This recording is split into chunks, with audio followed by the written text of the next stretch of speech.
Germany is now basically in full retreat this way. The Allies are in a race from the west.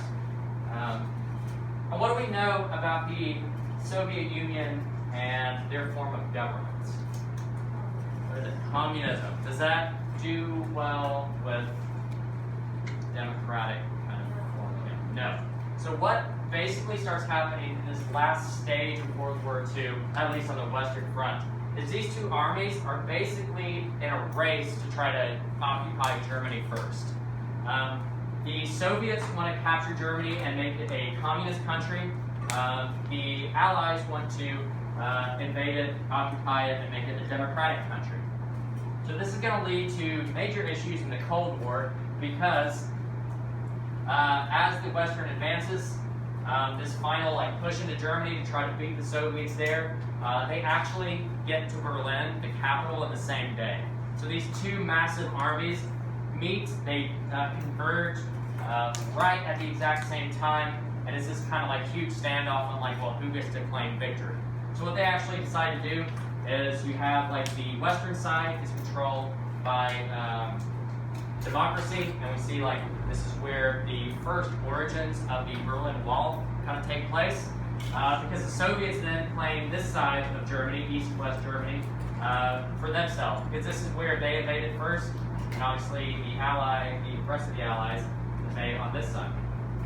In addition to that, what helps this final push is they re-liberate France, and right near the end of the war, so France gets back in the game, and you can imagine if you are a French resistance fighter, you are probably thrilled to be back in the game and get your revenge on the Nazis. So this is where all of a sudden just everything that could possibly go wrong for Hitler and Germany is going wrong. You now have 4 against really 2. Japan's kind of doing its own thing out in the Pacific, as we will see. They have their hands full with just really the U.S. So this is where Hitler kind of sees his demise.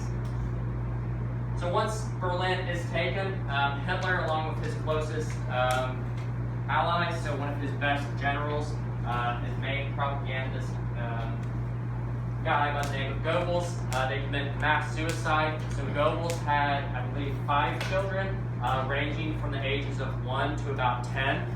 They all are killed. They all take poison, even to the extent that Hitler poisons his pet dog as well, and wanting just everything.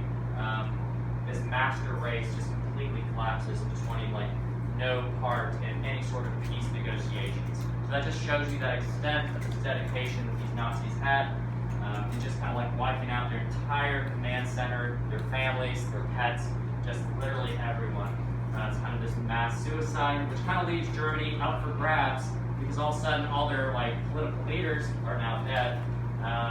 You have these two the Soviet Union, and then these other 3 allies are going to now have to kind of deal with, well, what do we do now?